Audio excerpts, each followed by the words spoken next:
कि जब तक सिख और मुस्लिम इस देश का हिस्सा है, इस देश को हिंदू राष्ट्र नहीं बनाया जा सकता। मैं ये मानता हूँ कि आरएसएस के सामने ये सवाल कि इन दोनों की लीडरशिप अगर खत्म हो जाए तो फिर खत्म हो जाए, फिर इशू खत्म हो जाता है, फिर कोई इशू नहीं रहता। तो वो दोनों की लीडरशिप को उसने खत्म किया है। पहले सिखों की लीडरशिप को स्मैश कर दिया, बिल्कुल खत्म कर दिया, कोई लीडरशिप रहने नहीं। केवल गुरुद्वारों तक उनकी लीडरशिप रह गई। केवल गुरुद्वारों में आप पूजा पाठ करें, अपना गुरुद्वारे का प्रबंधन करें, इससे ज़्यादा आपकी कोई दिक्कत नहीं, आपके वोट की कोई कीमत नहीं। आप वोट दें ना दें उससे कोई फर्क नहीं पड़ता। आरएसएस ने बड़े तरीके से, बड़े करीने से, जैसे पहले सिखों की लीडरशिप को खत्म किया, उसी तरह उसका दूसरा टारगेट मुसलमान था। एक्चुअली टारगेट तो उसका मुसलमान था, तो सिख तो बहुत ज़्यादा थे नहीं, पर उसका असल टारगेट तो मुसलमान था। तो उसने दूसरे टारगेट में मुस्लिम लीडरशिप को स्मैश करा। आज अगर आप देखें तो मुस्लिम लीडरशिप हमारे सामने नजर नहीं आ रही।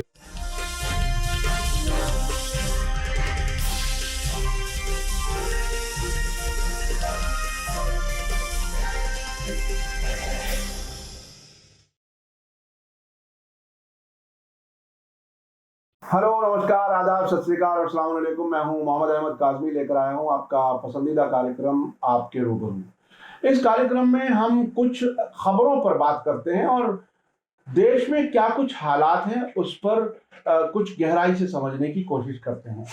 अभी हाल ही में आपने एक एपिसोड में देखा, दिल्ली के कॉन्स्टिट्यूशन क्लब में एक प्रोग्राम हुआ था जिसमें मुस्लिम लोगों ने किया था और कुछ लोगों को ऑनर किया गया था, जिसमें सरदार दया सिंह भी शामिल थे। मेरे साथ आज सरदार दया सिंह जी हैं। उनकी वो उस दिन की तकरीर आप लोग देख चुके हैं, जिसमें उन्होंने कहा कि सियासी हालात मुल्क में ऐसे हैं कि सारी प्रबंधक कमेटियां आरएसएस की गोद में जाकर के बैठ गई।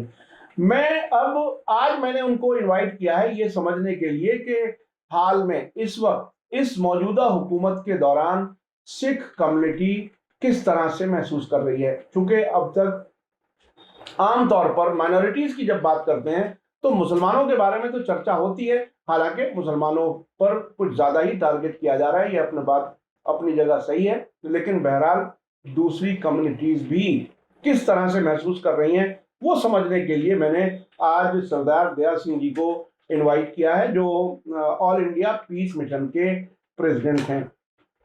सरदार दया सिंह जी, वेलकम है आपका। आपने मीडिया स्टार वर्ल्ड को वक्त दिया। आप ये बताइए कि आमतौर पर माइनॉरिटीज की बात जब होती है भारत में, खास तौर पर इस वक्त जब आरएसएस बीजेपी की सरकार है, मुसलमानों के बारे में डिस्कस होता है, लेकिन आमतौर पर सरदारों का क्या हाल है? सरदार सिख लोग जो देश के लिए कुर्बान होते रहे हैं, पिछले बरसों में जो किसान मूवमेंट हुआ वो सरदारों की वजह से कामयाब हुआ, ये बात कही जा रही है। तो ये एक बहुत ही इंपॉर्टेंट कम्युनिटी है, बहुत कंट्रीब्यूट करती रही है मुल्क की तरक्की के लिए।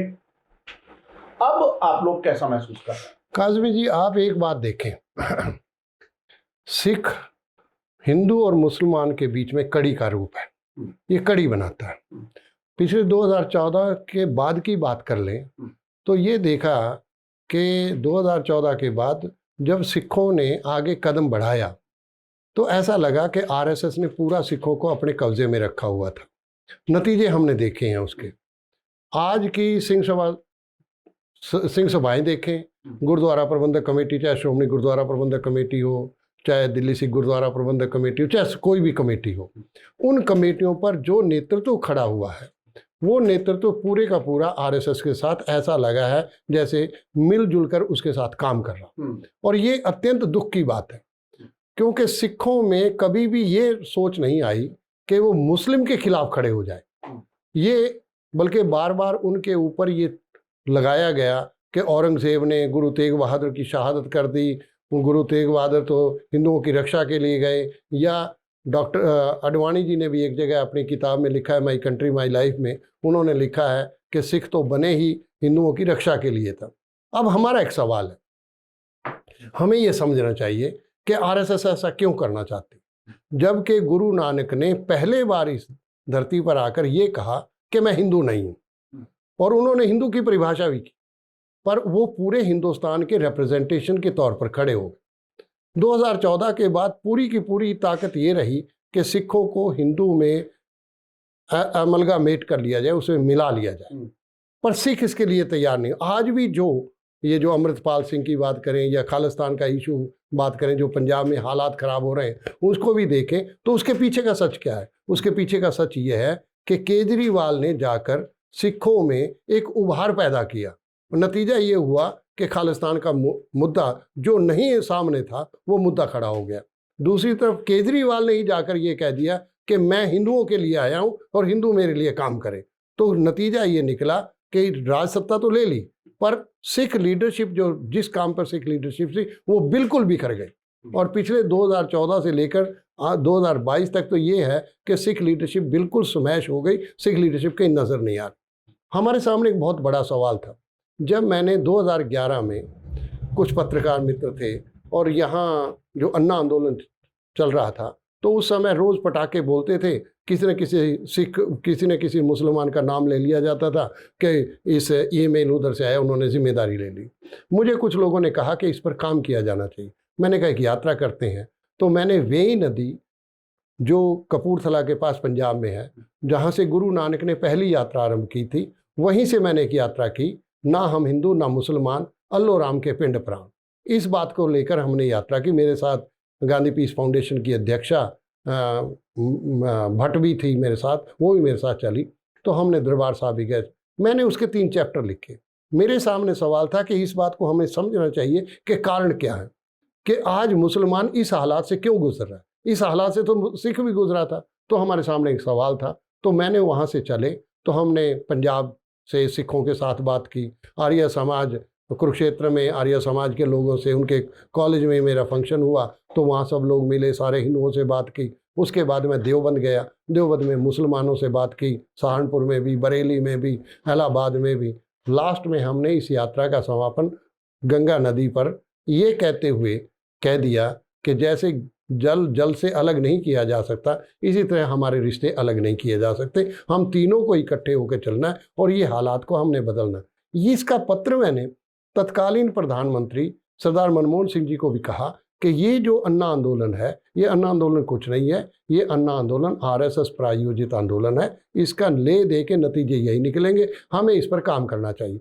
जो बात आपने काज़मी जी मेरे साथ कही, उसमें ये बात आती है कि 2014 के बाद पूरी तरह आरएसएस काबज़ हो गई। जो सिख लीडरशिप थी वो समैश हो गई। आज सामने सिख लीडरशिप नहीं थी। तो मेरे सामने एक सवाल हुआ कि अब इसके हालात में कैसे किया जाए, सिखों को कहाँ तक समझाया जाए, ये बात कहीं कहाँ से दी, उनके बीच में कैसे जाए। फिर मैंने एक 2015 में 9 अगस्त को एक यात्रा की केसगढ़ साहब, आनंदपुर साहब से, और दिल्ली तक की एक यात्रा थी मेरी। उस यात्रा में मैं ये देखना चाह रहा था कि ये सिखों में जो ये बात आ गई है, ये बात कैसे हो। तो हमने उसका नारा लगाया कि भारत छोड़ो नहीं, भारत जोड़ो।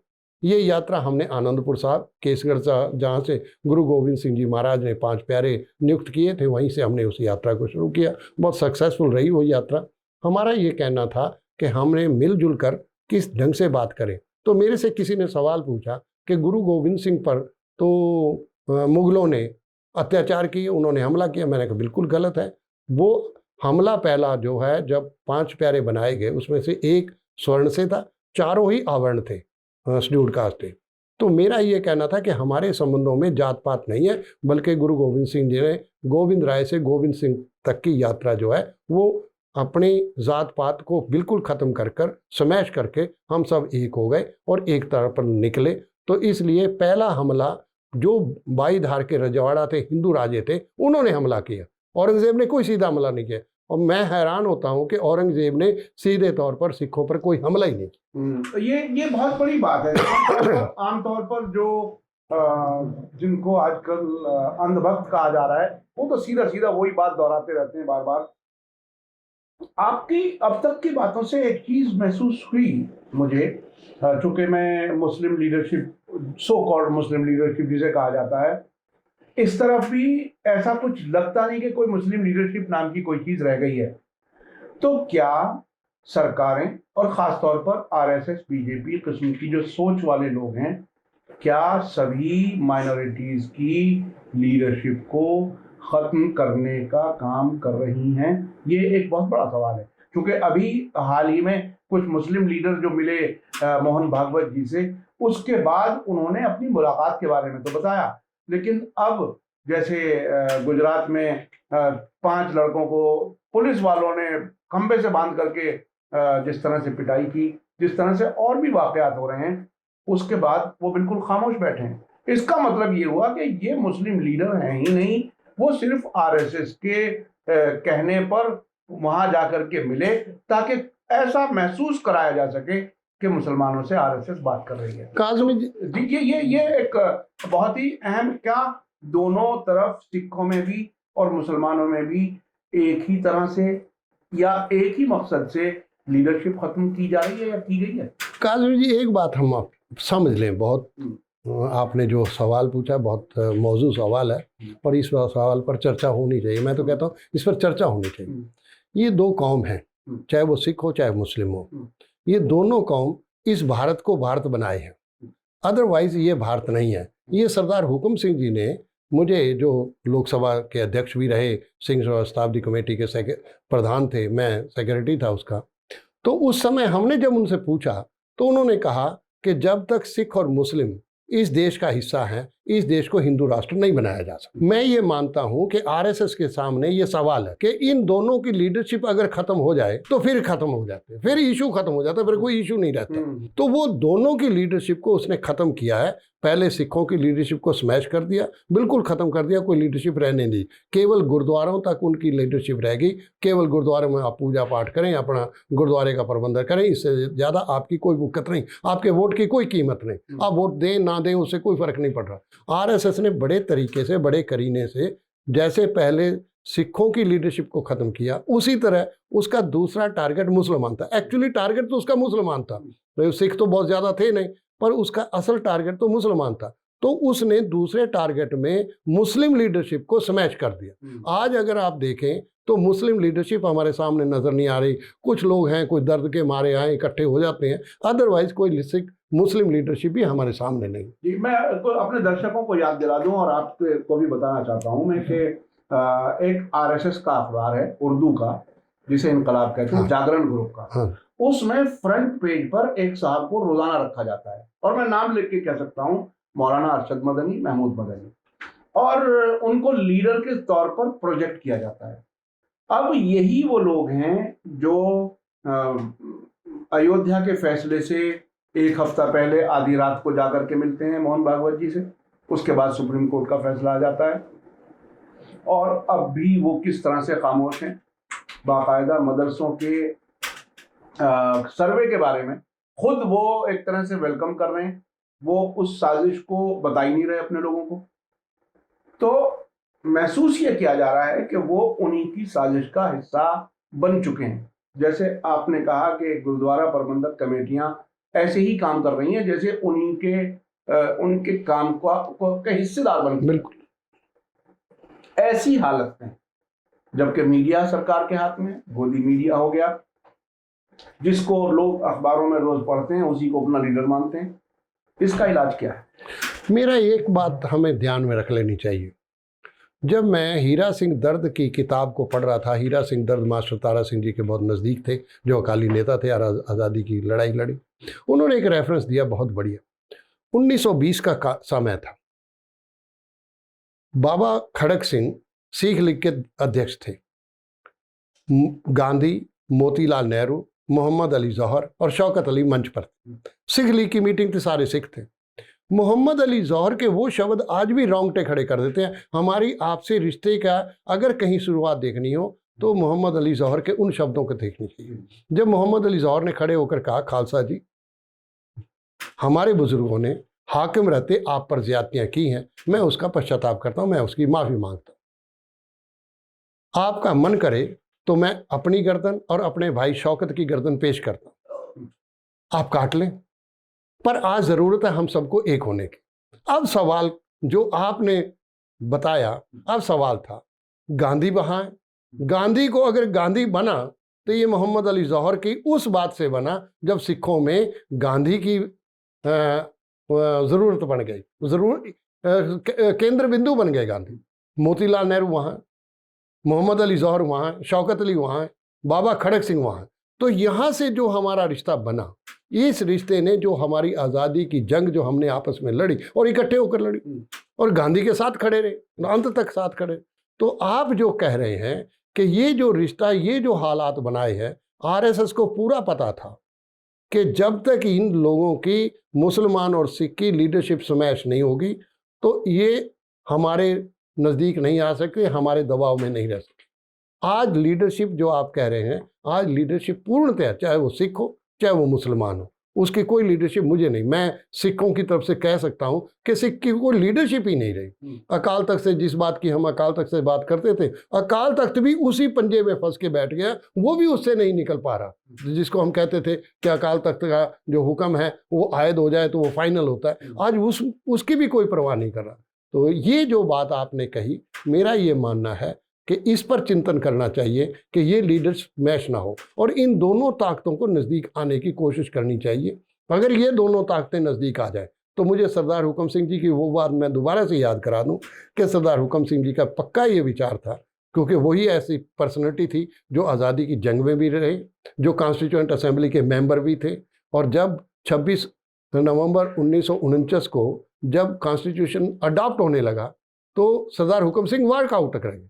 तो जब पत्रकारों ने उनसे पूछा कि हाँ वॉकआउट क्यों कर गए, उन्होंने कहा कि ये कॉन्स्टिट्यूशन माइनॉरिटी खास तौर पर सिख और मुस्लिम को प्रोटेक्ट नहीं कर सकेगा। और आज हम 2014 के बाद तो बिल्कुल साफ है कि ये कोई प्रोटेक्शन, माइनॉरिटी को कोई प्रोटेक्शन नहीं, खास तौर पर मुस्लिम और सिख उसी हालात में फंस। जी, कहा यह जाता है कि कॉन्स्टिट्यूशन पर ये सरकार अमल ही नहीं कर रही तो ये कैसे बचाए। कॉन्स्टिट्यूशन के बारे में बहुत लोगों की राय अब भी अच्छी है, लेकिन आपकी अपनी राय हो सकती है। अब जो बात मैं पूछना चाहता हूँ वो ये कि 1984 के दंगे हमने देखे। मैं खुद दिल्ली में था, पत्रकार के तौर पर मैंने त्रिलोकपुरी और कई जगहों पर वो जुल्म देखा है जो सरदारों पर हुआ। उस जमाने में लगातार सिखों की का अभियान चलता रहा, कांग्रेस के खिलाफ कानूनी चाराजोई भी होती रही। 1984 से और 2014 के बीच में और 2014 के बाद अब तक इन दोनों जो दौर हैं, इनमें आप क्या फर्क महसूस करते हैं? एक बात और आपके सामने मैं रख दूं। 1946 में मास्टर तारा सिंह, मोहम्मद अली जिन्ना और डॉक्टर अंबेडकर की आपस में एक चर्चा हुई और इसमें ये फाइनल आ गया कि ये देश का विभाजन ना हो, हम तीनों को इकट्ठे होकर एक ड्राफ्ट भी तैयार हुआ। 1946 की बात। उस ड्राफ्ट को जब तीनों ने कर लिया तो इस डॉक्टर गोपाल सिंह जो माइनॉरिटी कमीशन के चेयरमैन रहे, वो गोवा के गवर्नर भी रहे, वो कभी भी उनको इलेक्शन नहीं लड़ना पड़ा। सारी ज़िंदगी उन्होंने हाई फाई अपनी ज़िंदगी काट ली। क्यों काटी? क्योंकि जो ड्राफ्ट मास्टर तारा सिंह ने जिन्ना जी के लिए भेजा था, वो ड्राफ्ट उनको देने के लिए, दस्तखत करवाने के लिए भेजा था। जिन्ना ने जब वही ड्राफ्ट डॉक्टर अंबेडकर के आया, मेरा आरोप रहता है कि वो ड्राफ्ट जो था, अगर अंबेडकर उसको आगे कांग्रेस की तरफ ना भेजते तो उस समय पार्टीशन का सवाल ही नहीं था। 7 मार्च से लेकर 13 मार्च 1947 तक जो रावलपिंडी और लाहौर के दंगे हैं, वो सीधा मुस्लिम और सिख के बीच का क्लैश आ गया। मैं इसलिए ये बात कर रहा हूँ, ये बात ज़रूरी इसलिए हो गई कि इस हालात में भी हम लोग इकट्ठे आए। पाकिस्तान, अगर गांधी ने हमें इंश्योर किया कि आपके हक और हकूक़ बराबर रहे जाएंगे, तो हमारे पास तो पाकिस्तान में सब कुछ था, हम क्यों आते? जिन्ना ने भी ये कह दिया था कि ये देश सेकुलर रहेगा, चाहे इस्लामिक कंट्री होगा पर ये देश सेकुलर रहेगा, तो हमें आने की ज़रूरत नहीं थी। पर हम लोग सारे वहाँ से आ रहे, आने के बाद जो हालात हमारे बने, जिस हालात से गुजरे, तो आप देखो कि भाषा का मकान था। उस समय लीडरशिप एस्टैब्लिश थी, मास्टर तारा सिंह एस्टैब्लिश थे, लगातार लड़ाई लड़ी पंजाबी सूबा, ताकि एक इलाका बने जहाँ सिखों की बहुमत हो जाए। तो पंजाबी सूबा 1966 में बन गया। उसके बाद सिखों के सामने था कि अब आगे कैसे बढ़ा जाए। आगे बढ़ने के लिए आनंदपुर साहब रेजोल्यूशन 1973 में पास किया। ये जो सिंह सभा शताब्दी कमेटी बनी 1973 में पास की। तो 1973 में क्यों पास किया? ताकि फेडरल ढांचा जो है केवल 4 महकमे केंद्र के पास रहे, बाकी स्टेटों के पास दे दिए जाए। उससे एक स्टेटों में ताकत आ जाएगी तो फेडरल पर उसी आनंदपुर साहब रेजोल्यूशन को उसी लॉबी ने, जो आरएसएस लॉबी थी, उसने खालिस्तान डिक्लेयर कर दिया कि खालिस्तान का मुद्दा है। अब जरा एक और देखो, इंदिरा गांधी ने 1974 में, इसलिए थोड़ा सा इसलिए रोक लिया आपको। हाँ, ये बहुत ही इंपॉर्टेंट है। हाँ। बहुत ही इंपॉर्टेंट है। आप ये देखें, जेपी मूवमेंट आई 1974 में। आप देखो जरा, जेपी मूवमेंट पूरी की पूरी आरएसएस लॉबी से पक्के तौर पर एस्टैब्लिश्ड, पूरी प्रायोजित थी। इंदिरा गांधी के बहुत अच्छे संबंध रहे सिख लीडरशिप के साथ, मैं इसे कोई इनकार नहीं करता, क्योंकि मैं सिंह सभा शताब्दी कमेटी में उस समय था तो लोग जानते थे, सरदार हुक्म सिंह करके मुझे और लोग जानने लग गए। एक बात कमाल की, इंदिरा गांधी ने दो व्यक्तियों को बुलाया, एक जत्थेदार गुरचरण सिंह टोडा जो श्रोमणी गुरुद्वारा प्रबंधक कमेटी के प्रधान थे, और एक थे ज्योति बसु जो बंगाल से। इन दोनों को बुलाया, उन्होंने कहा कि आपको पता है कि ये जेपी मूवमेंट कुछ नहीं है, ये आरएसएस की मूवमेंट है, आप मेरा साथ दे दें, आप पंजाब में जो करना चाहें मैं आपको सपोर्ट करूंगी, मैं पूरे आपके साथ रहूंगी। इधर ज्योति बसु को कहा कि आप बंगाल में जाएं, बंगाल में करें, केंद्र में मेरा साथ दे दें, आप बंगाल में अपना राज। आप हैरान होंगे कि ज्योति बसु ने इस बात को मान लिया और 32 साल अनहिंड्रेड बंगाल की सरकार चलाई। उसके अपोजिट अगर जो आपने सिखों की बात कही, सिख लीडरशिप यहां से भ्रमित हो गई। सिख लीडरशिप ने इंदिरा गांधी की उस बात से इनकार कर दिया और वो उसी लॉबी में बैठ गई जहां जेपी बैठा था, जिसका नतीजा जो है हर रोज 500 आदमी अकाल तख्त से भेजे जाते थे, सारे अरेस्ट होते थे, सारे हालात से गुजरे। कुर्बानियां तो सिखों ने दी, राजसत्ता कहाँ गई? राजसत्ता आपके सामने। उसके बाद जब दूसरी बार राजसत्ता आई, उस समय मैंने एक बात और ध्यान में आती है, सिख इंदिरा के खिलाफ उस समय भी थे नहीं थे, उस समय भी इंदिरा के साथ खड़े थे, पर 1980 का जो समय है वो बहुत खतरनाक समय है। पूरी कांग्रेस जो है आरएसएस के नीचे दब गई। जब बाला साहब देवरस ने, एक बात मैं और आपको कह दूं, बाला साहब देवरस ने जब 1975 में इमरजेंसी लगी तो आरएसएस के लोग अरेस्ट होने लगे। बाला साहब देवरस जो है वो सर्वाहिक थे उसके आरएसएस के। उन्होंने कहा कि हम इंदिरा जी के सामने पत्र दिया कि हम 20 पॉइंट प्रोग्राम पर काम करेंगे, हम आपके साथ हैं, तो इसलिए आप हमारे लोगों को अंदर ना करें, हम आपके साथ हैं। जैसे ही बाला साहब देवरस ने ये कहा और संजय गांधी के थ्रू इंदिरा गांधी ने इस बात को मान लिया, नतीजा हुआ कि मेरा ये मानना रहा है कि कांग्रेस पूरी की पूरी आरएसएस के नीचे दब गई और आरएसएस का कंड्यूट जो बना, वो समय आप संजय गांधी के तुर्कमान गेट देखें, जामा मस्जिद के हालात देखें, जो भी हालात बने वो संजय गांधी के कारण। तो संजय गांधी पूरी तरह आरएसएस के हालात में फंसा। नतीजा ये हुआ कि पूरी कांग्रेस ही वहां फंस गई। अब जो आप बात कर रहे हैं, मैं उस बात की कहा। अब 1982 में धर्म युद्ध मोर्चा लगा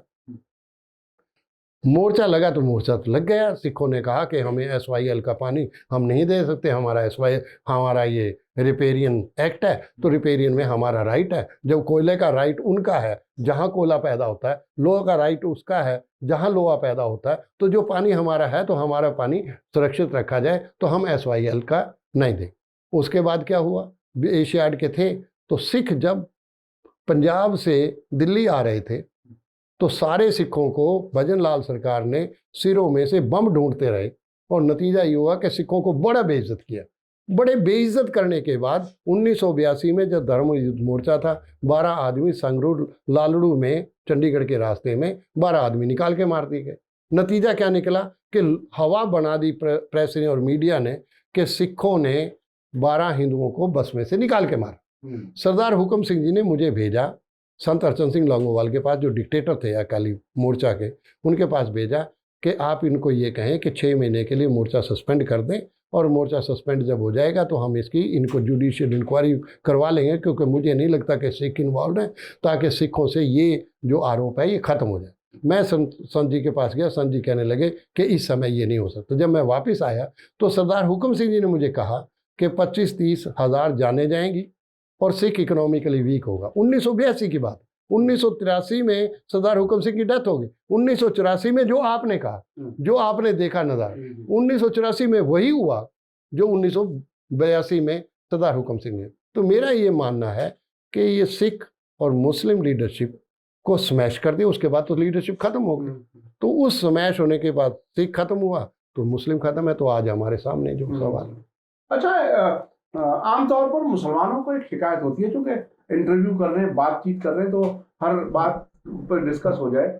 आमतौर पर मुसलमानों में ये एक परसेप्शन है कि जब बंटवारा हुआ तो अमृतसर में पूरी ट्रेनों को काट दिया गया और उसको शायद उन वाकयात को याद दिला करके कुछ सिखों और मुसलमानों के बीच में कहीं वो शक शुबे की या उसकी बातें होती हैं। क्या कुछ हकीकत थी, क्या आपको? जो मुझे सरदार हुकम सिंह जी, क्योंकि कुदरती है कि मैं जहाँ मेरे पेरेंट्स थे, मैं तो यहाँ पैदा हुआ, जहाँ मेरे पेरेंट्स थे वो सरदार हुकम सिंह जी वहाँ वकील थे और उन्होंने मुझे बताया पाकिस्तान में मिंट कुमरी में।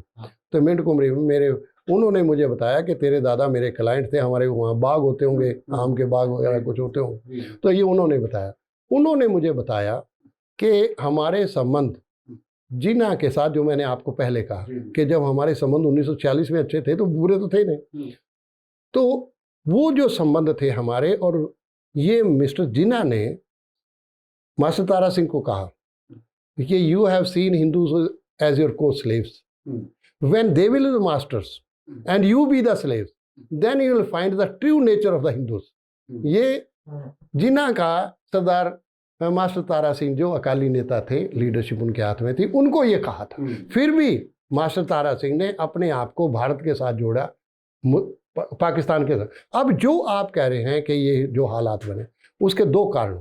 एक तो मैंने कहा कि 7 मार्च 1947 में, 7 मार्च से लेकर 13 मार्च तक रावलपिंडी और लाहौर में सिख और मुस्लिम के दंगे करवा दिए गए। उसी ड्राफ्ट के कारण उनको बेविश्वास हो गया कि ये सिखों ने हमें धोखा दिया, जब हम ये कर रहे थे तो ये धोखा दिया। दूसरी बात ये आई कि एक बात और आप हैरान होंगे, पंजाब में जितनी भी मस्जिदें सिखों ने या किसी ने, जब मुसलमान चले गए तो किसी ने भी कुछ किया हो तो उसमें जो हालात बने थे, जो मारकाट हुई, जो लोग कहते हैं कि बड़ी मारकाट हुई, उसमें सिख कहीं भी इन्वॉल्व नहीं थे। इसलिए इन्वॉल्व नहीं थे कि मलेरकोटला का नवाब, जिसने जब छोटे साहिबजादे नीहों पर में चिनवाए जा रहे थे, तो मलेरकोटला का नवाब वॉकआउट कर गया था सरहंद, सूबे सरहंद। उन्होंने कहा कि नहीं, इन बच्चों के साथ ये काम नहीं होना चाहिए, मैं इसका वॉकआउट करता हूँ।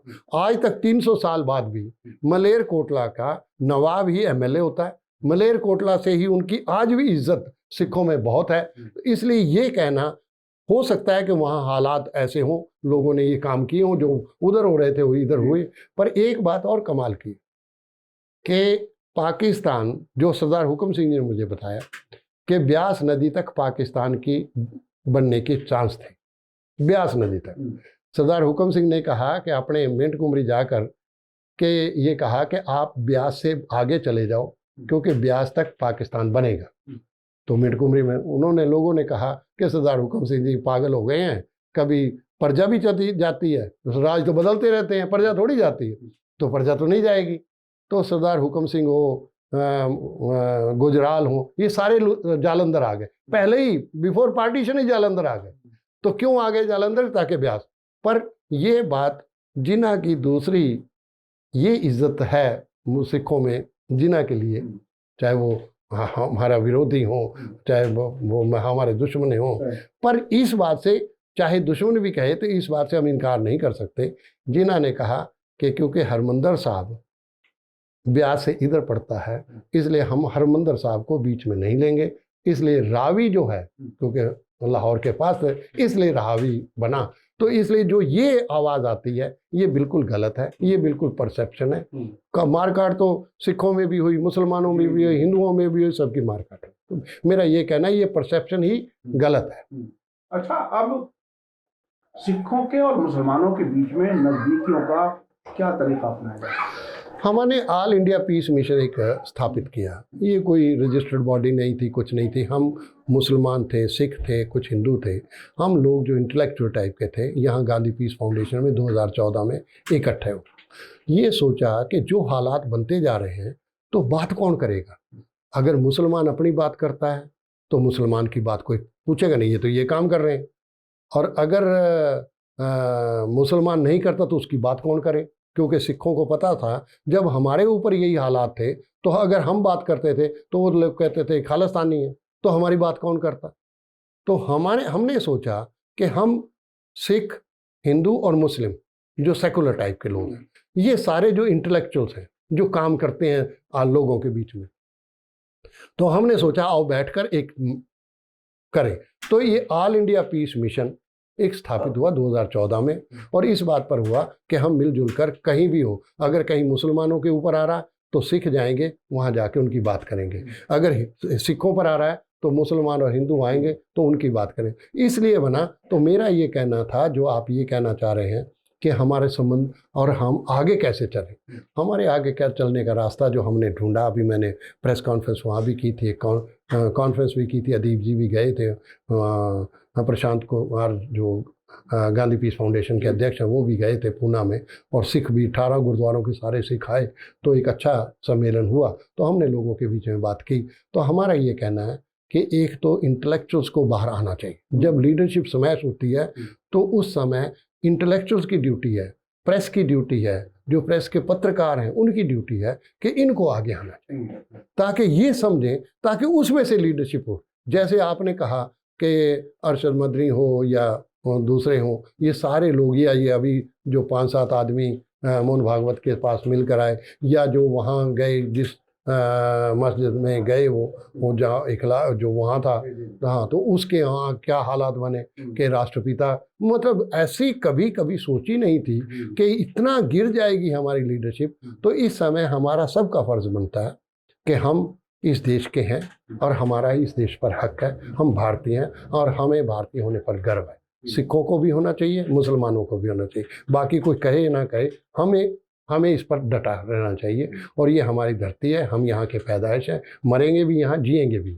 इसलिए मेरा ये कहना है कि अब हमें मिलकर कोई ना कोई तय करना चाहिए। मुझे खुशी हुई कि वहाँ जब पूना में अदीब जी ने ये कहा मुझे कि दया सिंह जी क्या हम ऐसा कुछ कर सकते हैं। मैंने कहा कि पहले आप मुस्लिम में इस बात को, चर्चा को इनिशिएट करें, हम भी सिखों में करेंगे, हो सकता है कुछ इंटेलेक्चुअल्स इकट्ठे हो जाएं, कुछ हिंदुओं में जो सेकुलर हैं उनको बिठाएं और उनको बिठाकर आगे की इनिशिएट करें, ताकि हम आने वाली पीढ़ियों को तो हम कह सकें हमने तो जो करना था कर दिया, अब नहीं हो सका तो हमारा जिम्मेदार तो नहीं रहे, हम खुदा के सामने ये तो कह सकेंगे हम जो आपने कहा था हम तो करते। जी, अपनी सलाहियत भर कोशिश हाँ, तो मैं दर्शकों को जरा याद दिला दूं और आखिर में आपको बता दूं कि जिनको मुस्लिम लीडर के तौर पर बताया गया, मैं नाम भी ले सकता हूं, उमैर इलियासी, जिनके बाप जमील इलियासी 1992 में बाबरी मस्जिद गिरने के बाद नरसिम्हा राव के पास एक तरह से उनको बचाने के लिए एक रास्ता बनाया और उन्होंने ऑल इंडिया इमाम कॉन्फ्रेंस की, और उसके बाद उनको, मुझे तो इस हद तक मालूम है कि उनको क्या कुछ तोहफे में मिला था। लेकिन अब भी जो ये जमील इलियासी के बेटे हैं उमैर इलियासी, ये शायद पूरे मुल्क में अकेला मुसलमान है जो इजराइल के साथ अपने जाती ताल्लुकात को बताते हुए फख्र करता है। ये और वो बिल्कुल खुला दुश्मन है। तो वो इजराइल और आरएसएस के ताल्लुकात, इस पर हम बात कर चुके हैं, बाकायदा उसके सबूत मौजूद हैं। तो सरकार ऐसे लोगों को, मुसलमानों का लीडर प्रोजेक्ट करती है, हमें सबको होशियार रहने की जरूरत है, और ऐसा ही मुझे लगता है सिखों में भी जरूर। मैं एक बात और आपके बीच में रह रहा हूँ, अभी जो हालात पंजाब में बन रहे हैं, ये केजरीवाल सरकार के बाद जो हालात पंजाब में बन रहे हैं, हालात बहुत खतरनाक है।